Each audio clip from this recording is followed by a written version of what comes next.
This week's podcast is proudly sponsored by Philips OLED Plus TV. OLED Plus is the unique, multi-award winning combination of the latest OLED technology, working with Philips P5 AI dual engine picture processing, Philips Ambilight and Bowers & Wilkins superb sound. Philips OLED Plus redefines what's possible for both picture quality and sound quality, immersive performance in the premium TV market. Discover more at philips.com/OLED Plus. Hello and welcome to the AVForums Movies Podcast, streaming live on Wednesday, the 1st of December, 2021. It's December already. Ho, ho, ho, ho, ho. Ho, ho, ho. Ho, ho. It is the podcast where we discuss the best and worst movies and TV through the lens of AV. That's not getting any better, is it? I think we need a new catchphrase. Prism. Through the prism of AV. I'm Tom Davies, and joining me this week is Cass Harlow, Mark Costello, Evening all, and Simon Crust. Merry Christmas, everyone. I think I should say something for those that aren't watching the video. Yeah, Kaz is here, by the way. I just waved. If you're just listening. If you're just listening, I am here. you could hear the whoosh of air. Yeah. Yeah. Today we're going to be talking about the transition from cinema to streaming, and how the current cinema streaming release schedules are working out for studios. And we're also going to be talking about some of our favorite streaming flicks from the past year as well. And speaking of cinema releases, we're also going to be talking about a recent cinema release, Ghostbusters 2021, or Ghostbusters Afterlife, or Ghostbusters 3B, or however you want to call it. And we'll be talking about how utterly void of any creativity it is. But first, let's talk competitions. Kaz, have we got some competitions? Sure. Drop the mic. Eh? You can win a Denon AVR X1700H AV receiver worth $599, courtesy of Peter Tyson. Nice. Thank you. You can win a pair of Monitor Audio's Silver 57G speakers worth $575, a Poke React soundbar with Alexa built-in worth $249. I don't think I set her off, so. And one of 3 sets of Earfun Free Pro 2 earbuds worth $69.99. And that's just on the hardware front. We've also got a ton of film-related stuff, including James Bond No Time to Die microscale electric set worth £60, which closes tonight. A massive 40-film Clint Eastwood collection on DVD. 50 quid Neon Genesis Evangelion complete collection on Blu-ray from Anime Limited, The Outsiders, Hills Have Eyes, Don't Breathe 2, and Final Fantasy in 4K, and Criterion's December titles on Blu-ray. So head over to avforums.com/competition to enter.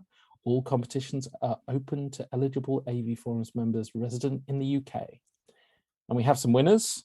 Lula Bell 123 won a copy of Honest Thief on Blu-ray. And Jay Sniper won the limited edition The Guest on 4K, which went out in the post today, and I cried a tear. Stay tuned as well for podcast exclusive competition to win a copy of A Christmas Carol on Blu-ray. Thank you very much. So yeah, we will be talking about Ghostbusters. In fact, let's do that first. Stu, let's run that ident. If you enjoy the podcast on YouTube, then please like and subscribe. If you're listening to the audio version, then please leave us a rating on your podcast app. We invite you to email questions and feedback to podcast@avforums.com and join in with this episode's discussion thread in the podcasts forum at AVForums.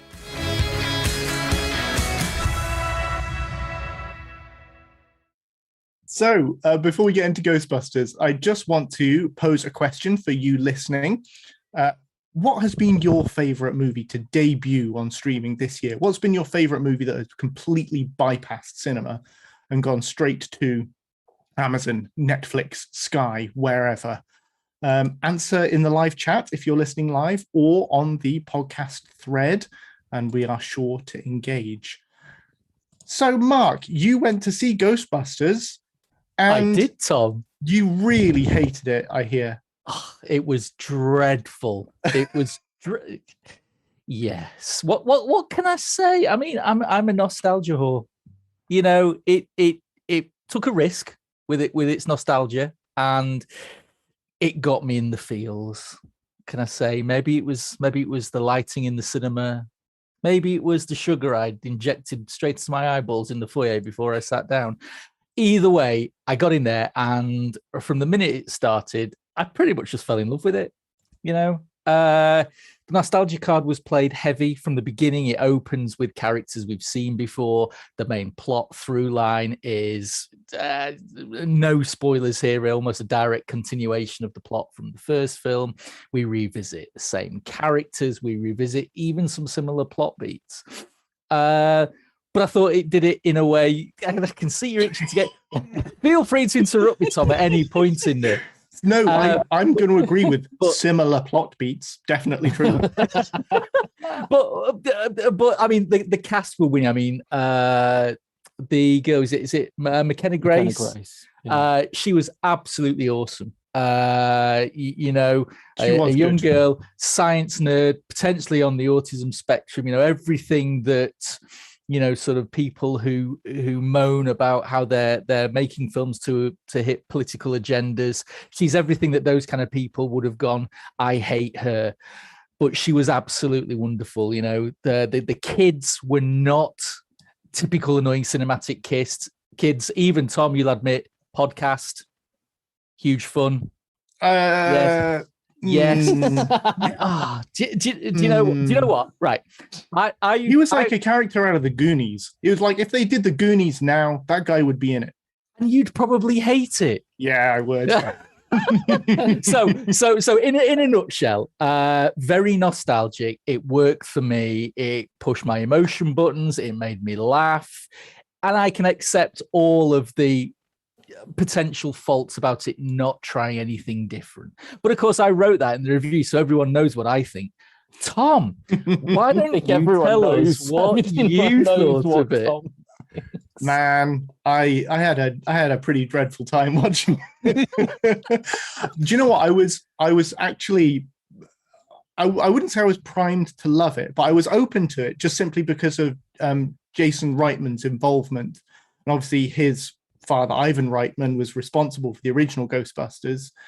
So you would think that there would be a lot of reverence in there for the original. And that's what there is. And that's pretty much all there is in there is reverence for the original. Like where the original was like loopy and snide and just really like black comedy in there. There was none of that in Afterlife, not a shred of it. But what there was in it was lots of, hey, remember this? To which my response in the cinema was, yes, I remember it. And that's kind of the only response I could give to the film. Yes, I remember that. So I didn't have a wonderful time with it. It didn't hit me in the feels, like Mark said. I'm not one for nostalgia. I don't want something. But you know what? But it has done pretty well at the cinema. Sure. But I think so not to get into a raging war between more people agree with me. That's what you're saying. That's what you're saying, Kaz.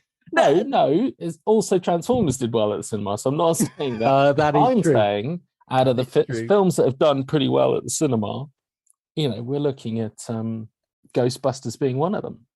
But I think that it was. But if you look at the sort of the online comments and reviews, they're completely at either end of the spectrum. There's very few middle ground. It's always the nostalgia has worked, and we love it because it got us in the fields and we remember those times, sniff, and all that kind of stuff. Or it's lazy, it's doing nothing new, it's cynical, it's cold, and that's just from you and Tom. Well, yeah, but that's exactly. what it's. Mark's right. That's what it's like everywhere. It's and that's the risk that a film like that does. You know, if you think about these delayed sequels / soft reboots, whatever you want to do it, they all walk that difficult line, because they have to pander to the two sets of audiences: the audience who wants nothing but to go and dwell in nostalgia, or the audience that sits there and goes, no, I do remember what happened, but now I want to see something new.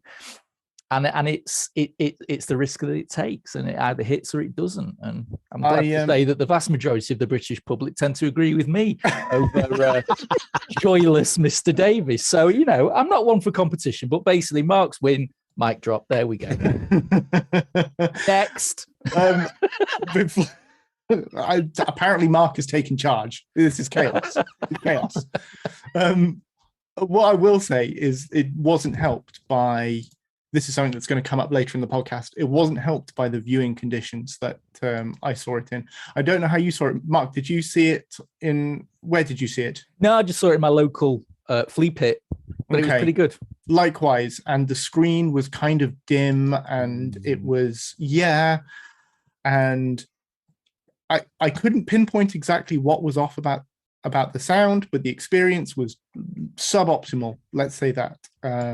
And I think, like I say, that's going to be something that we talk about later on in the podcast, because the cinema experience compared to the home viewing experience, those two have previously never really been in competition until the last sort of 5-10 years or so, probably the last 5 years, really.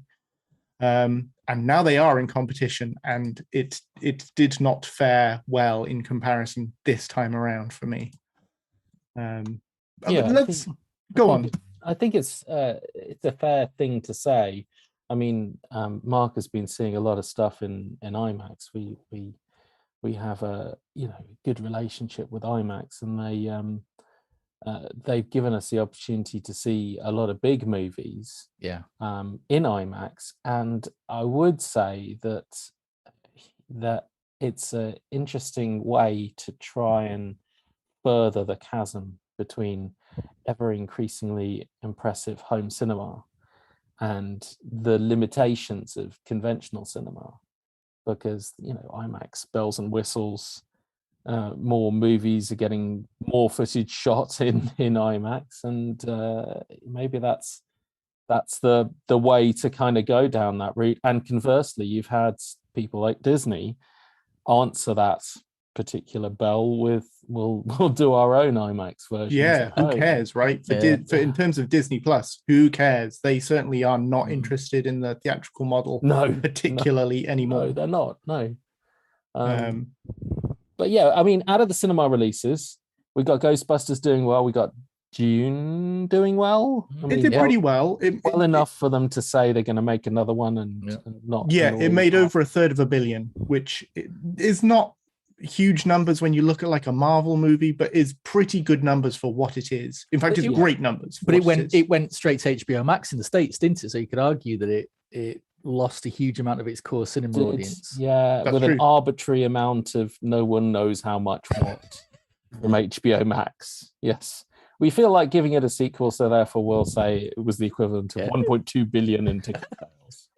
The Netflix way. Yeah, the Netflix way. Yeah, let's have 3 red notices. 200% of the world's population watched this film. Yes, exactly. That's it. So I think Dune did pretty well. Bond did. Bond was the one. It fared well. It did. Really, yeah. It was. Is it 95 million in this country alone, or something like that? It made a good chunk of money. Always does well on the home turf. Does Bond.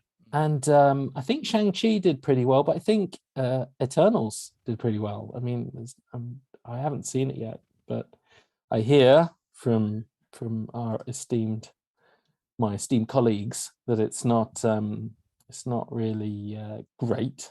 I think with Eternals, it opened strong, but had a really huge drop off after that first week. I mean, they expect a big drop off, but it had a big drop off after the first week.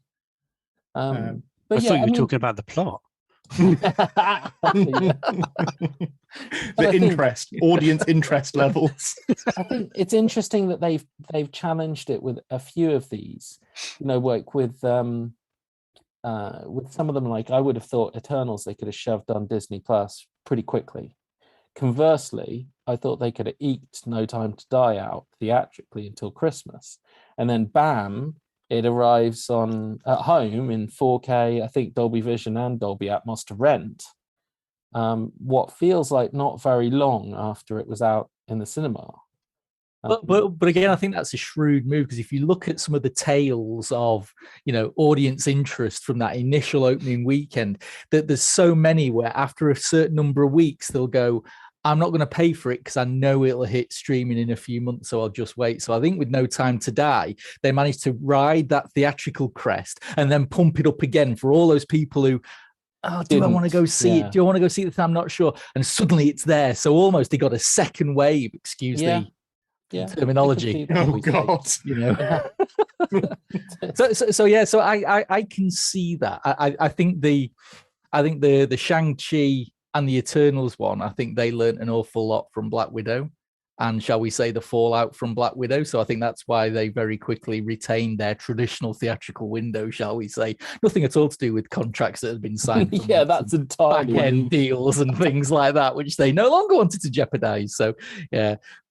But I mean, like Eternals has got no sign of immediate kind of streaming release, but Encanto, which just came out in the cinema, that's coming Christmas Eve. Yeah, I do think it's interesting that they pick and choose, because as I say, I would have thought Eternals would have been an obvious one. Particularly, everyone's talking about it having a big drop off. Stick it on Disney. Yeah. I mean, do we think so? I mean, it is the topic, I guess. But do we think that some of these are good enough on streaming now? Do you think we're there? There's plenty of things where I am just so happy to watch it in the comfort of my own home, where I can pause it and go for a wee. That's like, that's probably consideration number one for me at the moment. Tom and his middle-aged bladder. It's got to be cheaper. You don't have to go anywhere. Yeah. You can have a more comfortable situation with regards to your family, kids, whatever, because that's a whole mission. If you want to take the whole family to go and see something, that's a whole event. That's not just I'm going to pop out and watch a movie. The downside is it's going to be potentially plagued with a bunch of interruptions, which you can't avoid if you weren't in the cinema. If you were in the cinema, you'd just be stuck there. And it isn't quite the same experience, but we're okay with that for X amount of movies. We wouldn't be okay with it for June, I'm guessing. Everybody would be kind of, apart from Mark, because Mark still doesn't know. Because what's June? Is it that Sandy film? I mean, like you say that, but I would be bummed if stuff like The Last Duel didn't get a cinema release, and it did get a cinema release, and it bombed, and it's heading directly to streaming. It's there now. Yeah, it's there now. Exactly. Yeah. And I'm sure it's fine to watch, but it feels good to know that I could still, if I felt so inclined, go and see a Ridley Scott movie at the Pictures. So is that the answer though? Yeah. It's just FYI for everyone. Disney Plus is where it's suddenly appeared. Yeah, it's for free for Disney viewers. Mm-hmm. So I guess that's the answer. We're saying that Last Duel, which was 3 weeks ago, it was last month. It was Halloween. Okay, came out the same day as Halloween Kills. Okay, so a month ago, a little bit over a month ago, and we're saying that 30 days is an okay-ish window, because it means that people who really want to see Ridley Scott's latest movie in the cinema, which is a fair point, because it's nice that there's the people out there who kind of make movies for inverted commas grown-ups, as well as just all the popular movies getting made, because I love my Marvel, but it is nice that there's something more than just Marvel. So we're going to say 30 days, and then anybody who didn't get it at the cinema can explore it at home. And would you pay? Would we say we'd pay for it? Yes. That's a tricky one. I would pay to own it. Yeah, that's the big thing, pay isn't it? to rent it. Would you ever pay, Simon? I'm stealing the show here. Well, I'm No, so go sorry, for it. Thomas. You've got used to being in charge, Kaz. That's fine. That's fine. I'm I've got the it on big man. mute. I can. But what I find interesting is that you cited there 30 days is okay. Now, a typical cinema run used to be about 30 days, didn't it? And then it used to go round the country, going back a few years, of course. And that was it. You wouldn't see it again until VHS months and months later. Years in some cases, and never in some cases, in fact. So coming to streaming after a month is probably the ideal time. Would I pay for it? Probably not. I'd probably pay to own it. But see, I don't know. I'm still not into buying something and having it virtually. That still doesn't. I need to have me discs. I guess that is interesting though, isn't it? Because all of these things you can get, you can go and see Bond, but you can't own the 4K disc which people would have bought. You could see Shang-Chi days before you could buy the disc. You can see Last Duel on Disney. I'm guessing in 4K. I'll check in a second. Yeah, in 4K, full bells and whistles. Might even be Dolby Vision. I don't know. It's Dolby Vision, but no Atmos. Yeah, I guess when Disney released the disc, which will be, is it January? I'm sure I've got it. Yeah, it is January, yeah. So, I mean, it's a bit late. Might not come with Dolby Vision, knowing Disney, because they don't like discs. I see. I don't know. I view it as we've never had as much choice now with which to go and watch films. So for me, what was interesting, because I'm in real life, I'm an accountant. Don't tell anyone. So I like numbers, right? So I went onto my Letterboxd account today and I looked at my viewing habits for this year, and it's really interesting. I've seen 11 films at the cinema. I've seen 92 films on 4K UHD. I've seen 153 films on iTunes, and I've seen 251 films on regular DVD. So what that kind of says to me is that I'm a movie fan, not a format fan. And I am loving this world we live in now, where we can go to the cinema, we can sit on the comfort of our TV, push a few buttons, and have something instantly beamed to our telebox. Or we wait a few more weeks and we get the all singing, all dancing, super duper high def loaded special edition. Or if you want to wait 6 months, you've got the choice of them all there and then. So for me, I think the choice now is absolutely brilliant. And if that choice suddenly started to go away, I for one would miss it. I like the choice. I like it very much, but I feel like some of the streaming platforms are making it harder to even want the disc. Yeah, Disney's model is definitely, will this get us a new subscriber, rather than will this get us a disc sale? Because they want someone to pay 50 quid every year rather than 15 quid once. Because Mark's describing like an Arrow release, a nice box set. I mean, Arrow have their own shenanigans, but like a nice box set, and you're like, I want to own this. It's got all of the extras you want. It looks good. Maybe the director's cut stutters a bit, and you have to get a replacement disc, and it annoys everybody on the internet. But in general, it's a really nice release. But Disney are like, let's have a look at what we could do. We could do Dolby Vision. We could do decent Atmos. We could do some extras. Let's put that on streaming, and then let's release it bare bones without Dolby Vision on disc, and people pay 20 quid for it. And I agree with Mark that if it was that pattern, if there was a definite progression, I can see why you'd get into it. Because I do miss the days when you get like really nice special editions. I'm just not sure about these first releases of movies. I don't know. Haven't we always, since the days of DVD and the days of Blu-ray, the double dip, almost became, oh my word, who's not double dipped this week, chaps? Kind of thing. It's become part of almost like the culture now. Do you think there'll be a double dip of these Disney titles? No, but what I think will happen is eventually we'll all, as we start to see what Disney's model is going to be, because it's still fairly new yet, we don't know if at some point are they going to take them off Disney Plus.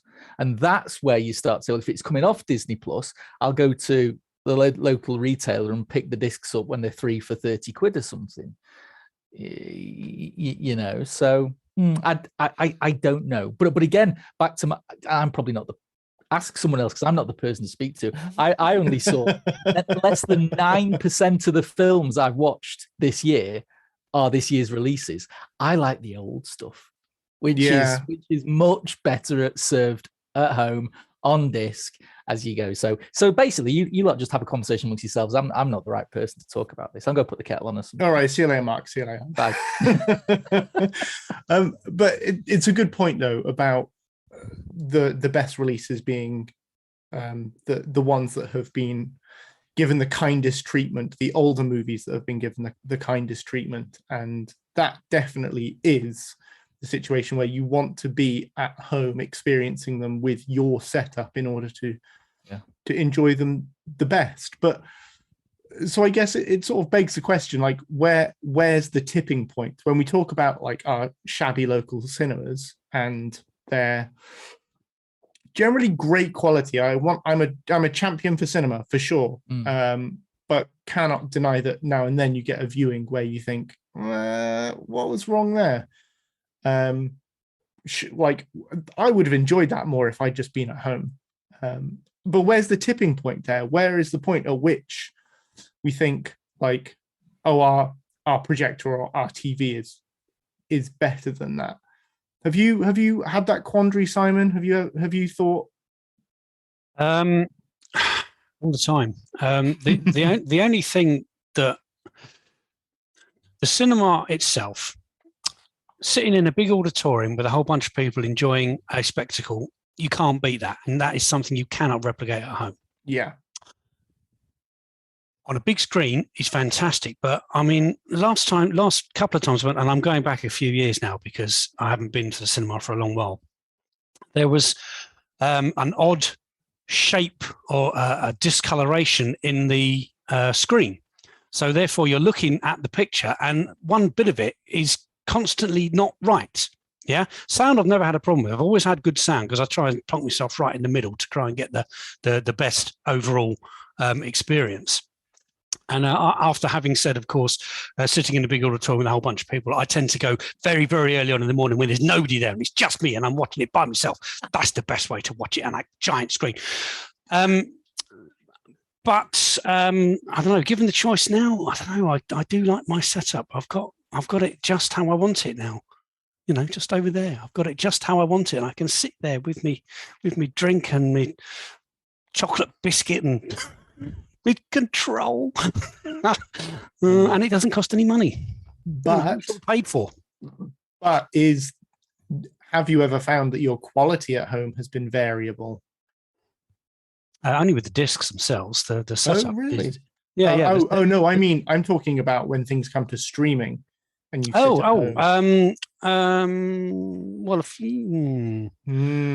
it's a difficult one, isn't it? Yeah, because you can't say that like every streaming movie you've ever watched has been like, ooh, great picture quality. No, you have to pick and choose. I mean, Netflix has got very, very good now. If you need a good connection, mind, I've got a pretty good connection now, and I've never really had any issues. Again, Prime when it's got the full bells and whistles, the UHD stuff looks great. Most I don't have terrestrial anymore, but some of the other weird channels can be a little bit. The compression rates that they use means that when you see it at source, it's a little bit not as good as it could be. Yeah. Which is why I mean I've always advocated disc over streaming. I don't think I've ever said any different. Even when we were going on, was it last week? The time we were talking about the IMAX versions of it, I would still pick the disc over. The disc over the stream. Apple's the one that has the highest bit rate. I mean, I can't think of an Apple product that hasn't looked. No, Foundation looked beautiful all the way through. I don't think I had any problems with that at all. They do the opposite of Sky.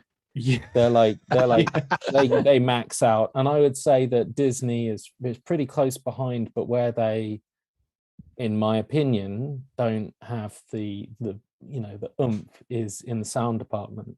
So I advocated watching the Marvel movies in IMAX on Disney. I was a bit gutted with their But turn it up a lot. But yeah, Well- for Shang-Chi, and even turning it up wasn't. I've still not got my Atmos back for Disney Plus. I had it. It went away, and for some people, it has come back. This is Sony TVs. This is Bravia TVs. Oh, yes. No, I saw that. For some people, it's come back. Not for me. So I am still. So that the Atmos that they offer on Disney Plus that they don't offer on the discs at the moment for me is a bit like either way. So Disney's sound is a bit more variable, but I think Amazon's picture quality is the most variable. And by variable, I mean sometimes it's beautiful and sometimes it's really subpar, really below like where it should be. They also still do the two versions thing. They do. Drives me nuts. Yeah. I think they've stopped separating them in the menus now at the very least. Oh I yeah, think maybe. I think they have made it started to just tiny. offer you the best quality. Yeah. But yeah, they are still doing the HD and 4K where stuff is released in 4K. And I think Sky still offer the 360p or 720p if you pay extra. Yeah, it feels that way sometimes. Yeah. Which is interesting because 8-Bit Christmas I just watched. That's available in 4K with, I'm going to say, with Dolby Vision now. Is that a Christmas rom-com? No. Oh, gosh darn it. Sorry. But it is a Christmas movie. A Christmas movie I will accept. A Christmas rom-com is what I'm after at the moment. Great fun. It's also coming to Sky this weekend for free. But it's not going to be in 4K and Dolby Vision, and it's an interesting thing, and it's they need to catch up with the times to keep up, I think, or maybe they don't because they got sports. Well, it's whatever people will put up with, and I think the vast majority of Sky subscribers, Faison has just said this on the live chat, is that the picture quality is good enough. Which is for their subscribers all it needs to be. Yeah. And we are in a little bit of a pocket here because we generally are a little bit more discerning in what we like to see, but the vast majority of subscribers are not even fazed by like banding, not bothered about the Black Crush. They just don't care. And that's why they get away with it. If you point it out to people, sure. It does become quite an issue. Quick story. Pal of mine came around to view my telly, and he kept going. I was telling him, he was saying, "What's so good about your telly?" I said, "Well, it's got good blacks. And if the root of a good picture is having decent blacks." And I'm saying my go-to line was the blacks aren't black enough, and most other tellies, whereas OLEDs they are. And he was constantly taking a piss out of me. So I sat him down and I put him in front of my telly here, and I showed him a YouTube clip, 4K HDR YouTube clip, just for speed. There you go. And quite literally, his jaw hit the floor, and he went out the following week and he bought the updated model of my one. I've got HZ, he's got a JZ, JZ55. He got Panasonic JZ55. Went around and set it all up. He's got a Virgin box, and he's got Sky Sports through the Virgin box, but he doesn't pay for the HD. And the reason he got me over to set it up, he said, because the telly, he said the picture looks terrible. It didn't look anything like your telly. So I went around there. I said, well, that's because you've got Freeview, and it's braining in the language. It's because you've got a terrible signal coming to your television. The telly can only do so much. You can only upscale so far before it starts looking terrible. Switch to some HD channels or go to native 4K, and you'll get exactly the same as I have. So he started thinking. He said, "Right, I'm going to be on the phone tomorrow." He's going to up his yeah, for sure. Subscription to get a better signal, because if you don't input something decent, you're going to get not very good stuff. Yeah, So there you go. it's where it comes from is like just more important sometimes than where it's being processed. Yeah. Let's move on, because I'm acutely aware that we're pushing on for time, but I would like us to spend a bit of time on, we've talked about the streaming and the quality of it. Which pictures have we seen this year on streaming where the picture quality has been good, where the sound has been good? What would we recommend from this year, do we think? That Kaz, didn't I'll come start to with the you. Go cinema. on. What are you going to say? Yeah, we're talking just stuff that didn't come to the cinema, right? Yeah, stuff that bypass cinema. Yeah. Okay. Well, I mean, someone mentioned Let Him Go in the chat, which is very early on, and I would agree that was an early one that I noticed. Costner and Diane Lane, tremendous. I also love Boss Level and Run, Hide, Fight, which is a Die Hard riff in a school. But if you're gonna, the one that surprised me most was Coda, which is Child of Deaf Adults. That's what it stands for. It's an Apple movie, so it's 4K, Dolby Vision, Dolby Atmos, for a movie which you would just never expect to see in that kind of quality.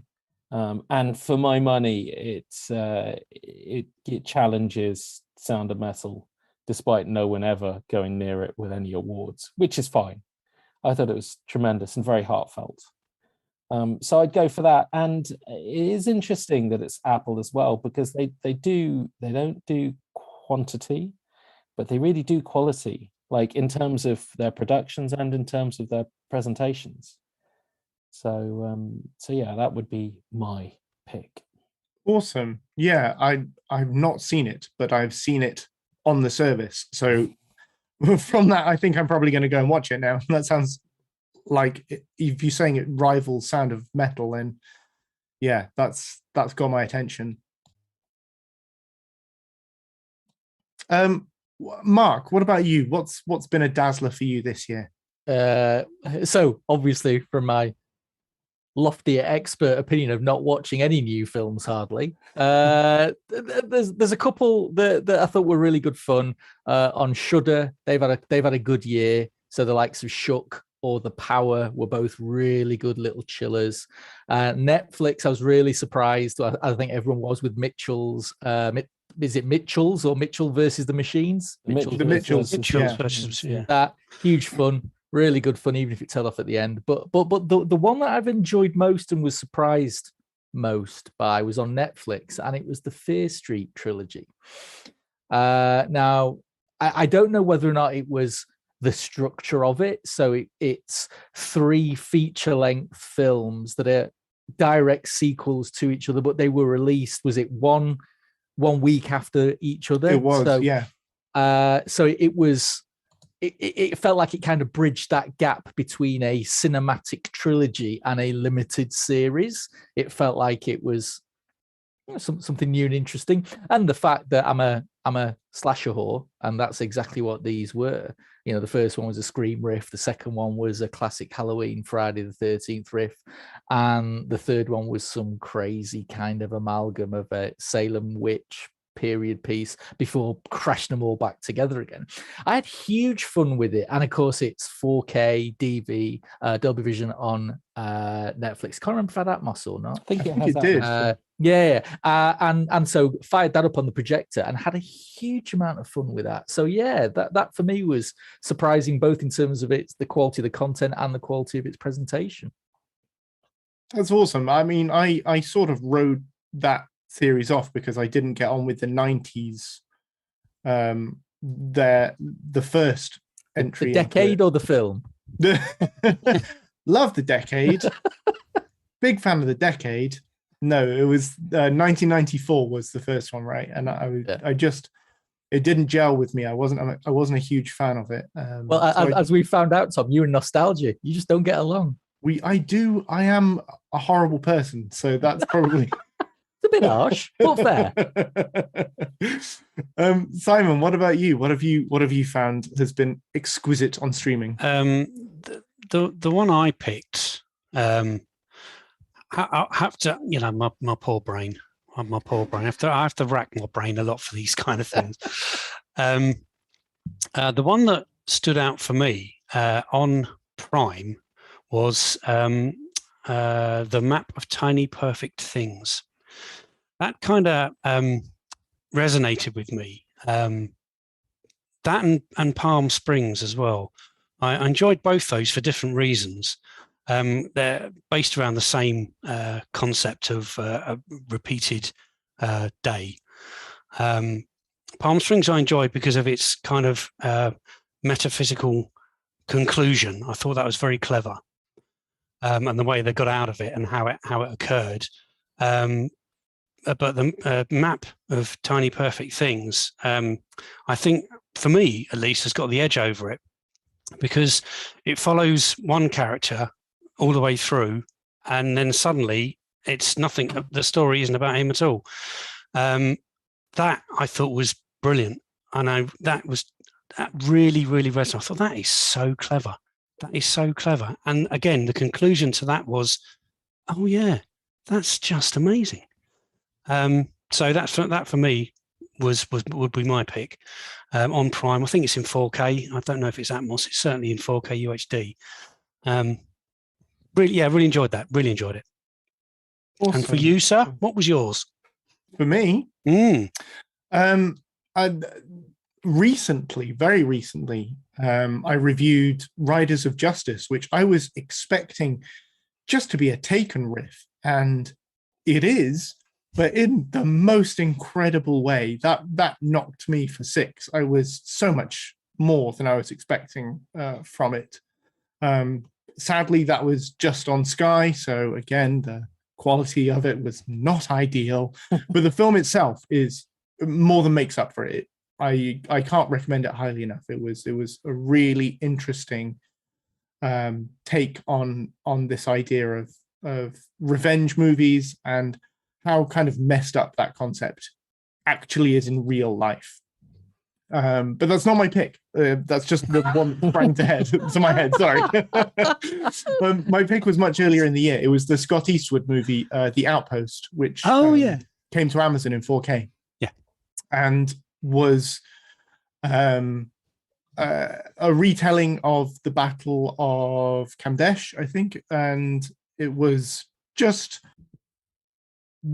amazing. Just the sound design in it was incredible.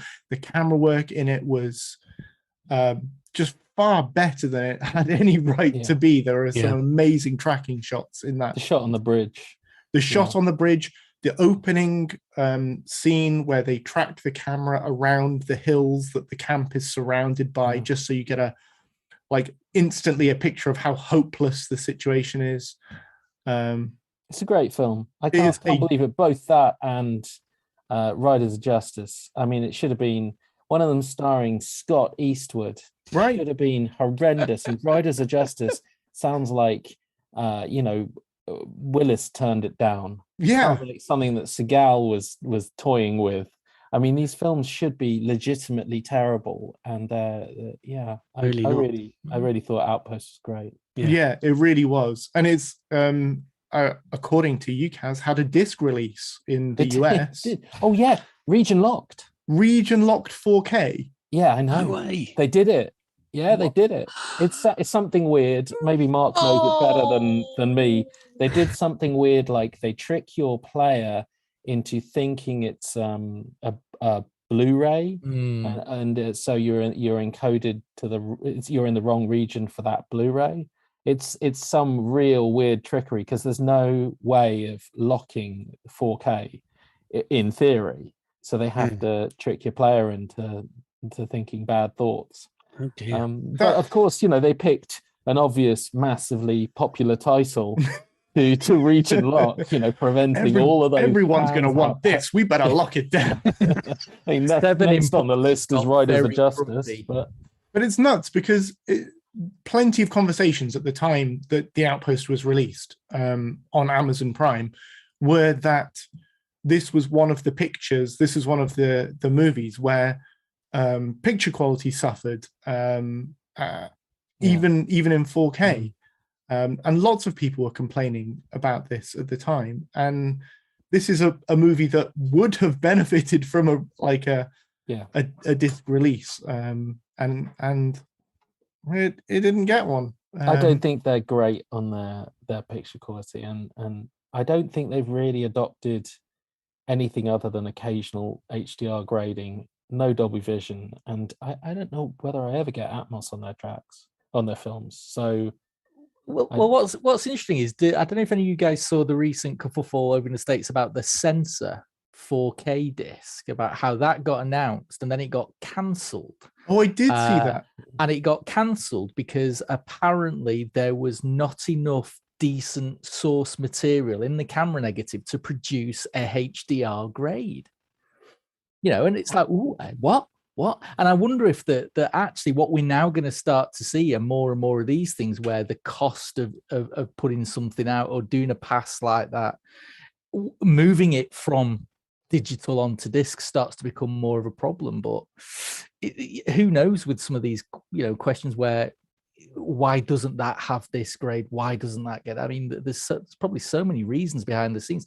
People were talking about some people have the license for the 4K HDR grade and some don't. So it's just it's a massively complex scenario, I'd imagine. Yeah, it's a minefield for sure. Having said that about Sensor, it is receiving a beautiful bit of Blu-ray treatment from Second Sight. Oh, yes. Very much looking forward to that. Mark, that was a beautiful segue. Thank you very much. We couldn't have planned that better. We'll talk a little bit about some of our, because we do the four of us, I think, do tend to go back to disc when we can. We're all of the opinion that the disc is generally, like Disney notwithstanding, better than the stream, and so we all do. Even to Blu-ray, we'll all still flock to that over a crappy stream. Yes. And we've got with us today some of our best picks of the year. Now, we will be in the future producing a best of 4K Blu-ray, 4K disc article for the forums. That'll be on its way over the holiday period. But there inevitably is stuff that will not make the list, but that has a bit of a special place in our hearts. So we've brought a bit of a show and tell with us today. So what have our favorite releases been this year? Stuff that's really hit disc in a special way. Mark, what have you got? Okay, so I'm going to be quick because I'm a big fan of quantity over quality. So Indicator for me had an absolute blinding year. They released 3 of their superb Colombian noir sets, 3 in a year. They carried on releasing the Hammer horror sets. We got Hammer Volume 6, which were brilliant. But also then we started to get the individual films that started to get real boutique, some real boutique love. So the Late Mungo Second Sight film. But for me, there's 2 that I want to highlight very quickly. Very different films, but highlight them for the same reason. They are Indicator's release of Irreversible and 101 Films' release of The Immortal Tammy and the T-Rex. Now, one of those films you'll have heard of, and obviously Irreversible, it's world cinema at its darkest, but the release from Indicator, it's their first foreign language film release, but the disc, it's got the 2 cuts on it, the theatrical reversed cut, but they went back and put it chronologically, and you've got a whole host of extras around both cuts, plus Indicator do their usual stuff with lectures and things like that. So you can never watch it again in 2 different versions. Yes. Although my therapist is begging me to watch it again. But having said that, Tammy and the T-Rex, I mean, no one's ever heard of it. It was a film that was created because some B-movie schlock producer happened to come across an animatronic T-Rex in the same week that Jurassic Park was released. So he cobbled together a script that's part Trauma, part Donovan's Brain, part Weekend at Bernie's, which basically has Paul Walker in his very first film role getting mauled to death by a lion and having his brain transplanted into said animatronic T-Rex who then wants to go and have frolics with his girlfriend, who is a very young Denise Richards. I mean, yes, it's as terrible as it sounds, but for a film that really should have disappeared up its own backside, this disc comes out. It was originally conceived as a balls out 18 rated Groo Fest. It was released as a PG friendly kids film, and no one had ever seen this mythical Groo cut until it came out in here. So you've got both cuts on this disc. So in a way, Irreversible and Tammy and the T-Rex, they just show why physical media is the way forward. And I dare anyone else to ever put those two films in the same sense. That was incredible work, Mark. Oh, well, thank you. I'm quite pleased with myself. Simon, what about you? Wow. What's been released this year that you've loved? I remember a few years ago, I did an article, Films to Only Watch Once, and Irreversible was right up there. Might have even been number 2, but might have been number 1. I can't quite remember. Because and one of my lines was, it's filmed to see only once. Some might say never at all. Yeah. Because it's pretty bloody grim. Okay, so yes, I have got only three and a comparison disc. We have to mention this one. Slightly limited because you can't supposedly get it in this country. The Good, the Bad, and the Ugly 4K edition from Kino Lorber. A superb rendition. The theatrical cut. It's been discussed on the podcast before, so I won't go into it too much here. Just saying that it's a beautiful picture. Just a stunning release. If you like the film, if you like any spaghetti western, this is the one to have. And you've really not seen it before until you've seen this, because they've graded it right, and the picture quality is fantastic. No HDR on it, which is a discussion for another podcast perhaps, but a stunning release, that one. Difficult to get hold of now, though, right? Sorry. Yeah. Very difficult. You kind of had to get it when it came out. It says, interestingly, on the back, it says here, Region A. Of course, it's not. You say so, it's not got a slip. Did you sell it on eBay for £1,000?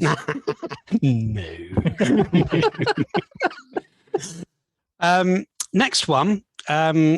This was very, very, very early on in the year, from a show that was back end of last year, I think, maybe come out on. I think it was Sky, wasn't it? I forget. It was. Yeah. It was Sky. This is a 4K set of Chernobyl. Again, is not available or hasn't been released, at least in the UK. You can get it, obviously, because I've got it in my hands here. From I think this one comes from Germany. I'm not quite sure where this one comes from. It's not the US one. No, it's not a US one. Even though everything on the back, if you can see that, is all in English. HBO and Warner Brothers. Yeah, the digital code, that's got to be American. Okay, it must be American. I didn't import it from America, so I'm not quite sure how I got this one. But again, fantastic show. This was very, very on. This must have been a January release, something like that, very early on. If you can still get it, of course. Awesome looking picture, Dolby Vision. I'm not sure if it's Atmos actually. You can't trump the Sky presentation though.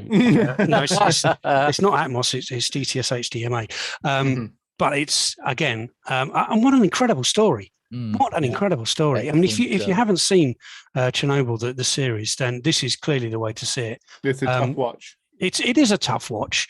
The robots can't fix it. Let's throw men at it. Brilliant. So that's one I would absolutely recommend. And just recently came out with very little fanfare, actually, perhaps because it's only half a set, which I will show again in a minute. Is this one here? This was only about a month ago, 3-4 weeks ago, maybe. This is Universal Classics Monsters set in 4K from Universal. This has got only 4 discs in it, 4 4K discs in it, which is Dracula, Frankenstein, Invisible Man, and Wolfman. Whereas this set, which is the Blu-ray from which these masters were culled, this Blu-ray set here has got 8 films on it. And this is a fabulous set. It comes with whole loads of books and books. Tom, look, it's got a Books. book. Look at that. I love books. So I mean, the extra films on here are the Creature of the Black Lagoon in 3D. Would you believe? Awesome. The Mummy, Bride of Frankenstein, of course, the quintessential horror film, and Phantom of the Opera, the remake of Phantom of the Opera. But to have it in 4K now, much like Seventh Seal, when I reviewed that, the pictures on these are stunning. Absolutely stunning. The HDR grade on them gives more in the dark, more in the light, and they're brilliant. And they're classic films, obviously, and I love it. So there we go. That's me for now. Oh, awesome! That Universal Monsters set is definitely something that I've had my eye on, but I'm assuming that there is a part 2 coming. Well, probably. As I said. And then the individual monster sets, just like they did with their Blu-rays. They did. You're right. I remember that you could get all the Invisible Man, all the Wolfman. Yeah. Oh man. There have only been a couple of releases this year that have really caught my eye. One of them was one that Mark brought to my attention in one of his really useful and I think well-regarded Blu-ray roundups. Oh, shut up, yeah. Tom. Yeah. Do stop. I think I must want something from that. So yeah, it's Luz, The Flower of Evil, and although the film itself is, should we say, imperfect, it's really, really interesting. But what I really liked about the set itself is the styling of it. So I'm not sure if you can see the discs there at least. And a very angry man. And a very angry man. Vigo showed up in the background. You can see it's got kind of like an 80s VHS sort of themed to the design. And it just looks gorgeous. And again, little book full of essays, although the essay in this particular is from the director talking about how great the film is. We have another gosh, what was the earlier one in the year? Fanny Lie Delivered, another similar situation. Well, we had the same on the recent one, Reminiscence. Yes, and Reminiscence as well from Lisa Joy, the director. Yeah, I've done something that no other director has ever done before. I've created a femme fatale with an actual character. It's a little bit of self-indulgence. Terrible. It's terrible. Yeah. So yeah, thanks for bringing that to my attention, Mark, because the film itself is interesting and weird. But I just really like the presentation of the set, and that's a selling point for me. Same as released this week, I believe, is the Cowboy Bebop re-release on Blu-ray in its collector's form, which is full of goodies like little art cards. So that's a really nice little extra thing for people who are fans of that. It did say in the shrink wrap when I got it, now a live action series on Netflix.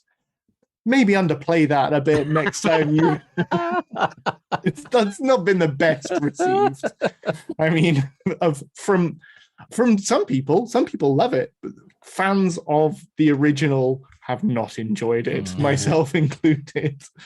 And lastly, something that I didn't get to see at the cinema, but that has been a wish of mine for a long time, is to see Sparks live. And they have the Sparks Brothers, which is Edgar Wright's documentary on the pop duo, who are just incredible, both of them.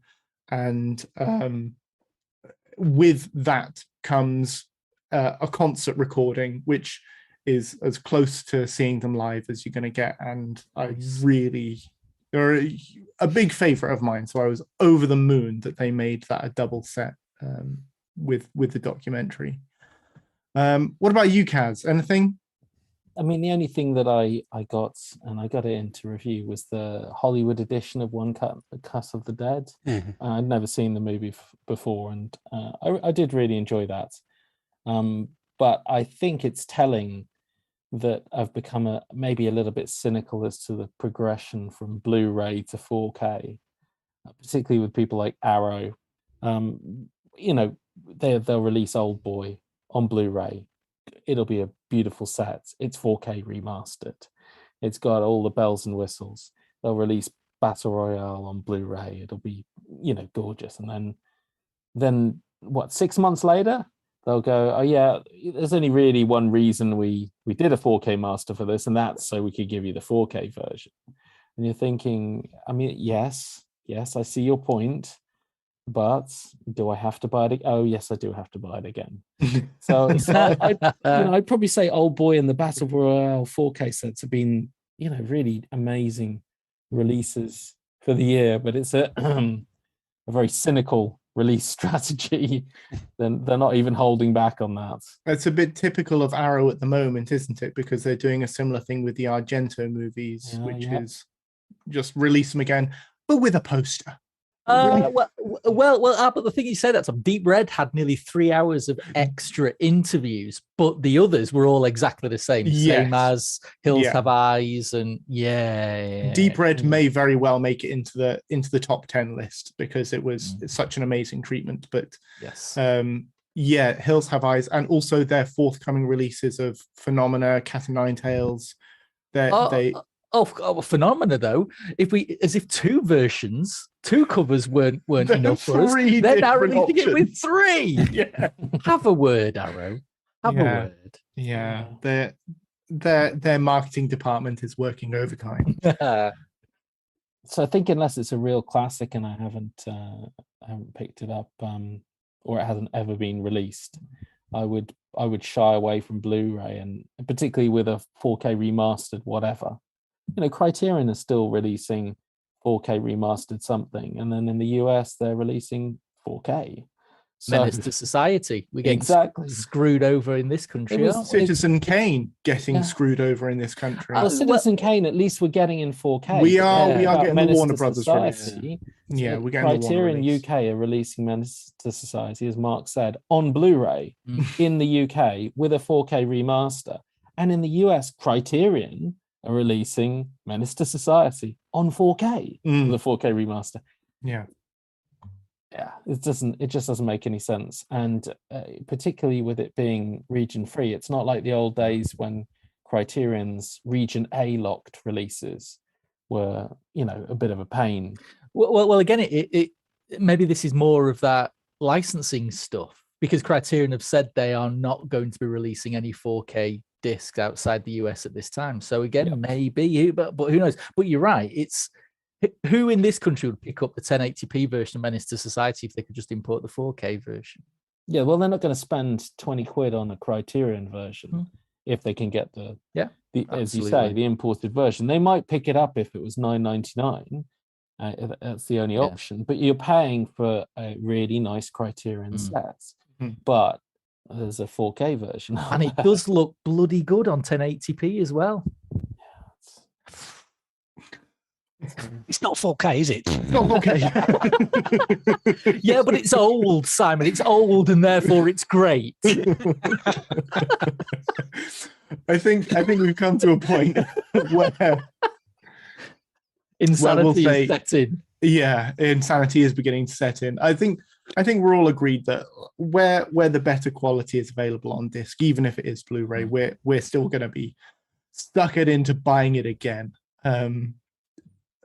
Moving away from Blu-ray, we have just enough time, I think, to talk a little bit about what's coming up this month on the streaming services, as variable in quality as they may be. So let's talk a little bit about that. Let's talk a little bit about what's coming soon. If you'd like to support the AVForums podcast on a regular basis, then why not become a patron? Head over to patreon.com/AVForums to sign up. You can also make a one-off donation through the Super Chat or via streamlabs.com/AVForums. All donations help us to improve the website and the podcasts. Thank you to all our supporters. So, with the season of Goodwill comes a lot of new content from the streaming services. Has there been anything that's caught our eye? I mean, on Netflix coming up, we've got things like Lost in Space, we've got The Witcher, we've got Don't Look Up, the Adam McKay movie, which looks interesting if you're into that sort of thing. We've already mentioned on Disney, The Last Duel is here. Oh, should just say that is region specific to the UK. We've already had some comments about that in the live chat. But The Last Duel is here. Encanto is here on Christmas Eve. The Book of Boba Fett just after Christmas. On Amazon, we've got The Expanse. On Sky, we've got a whole raft of movies from the year, including Godzilla vs. Kong, a personal favorite of mine. In the Heights, the Lin-Manuel Miranda musical, The Suicide Squad, but the better one. The Chucky TV series, the final season of Gomorrah, all sorts going on. So, Kaz, from that list, anything tickle your fancy? I've boshed the end of the second season of Lost in Space just to give the third and final season a go. I'm not sure, but it did get better, and I'm sold by giving it a shot. So let's just see what the third season. I think it dropped today, so I've got some catching up to do there on that. Second season of The Witcher. I mean, I liked The Witcher. It was different. I'd give that a shot. I don't know what to make of Don't Look Up, and I'm all in for Boba Fett and The Expanse, and all in. Yes, and I would say, even though Encanto didn't set the world on fire, In the Heights, it's got some rave reviews, and I think that the family would love to check that out over Christmas. I think if nothing else, Lin-Manuel Miranda has got some amazing tunes in him. Yes, that was the highlight of Encanto, for sure. Yes, I have to say though, I wish In the Heights was coming to anyone but Sky.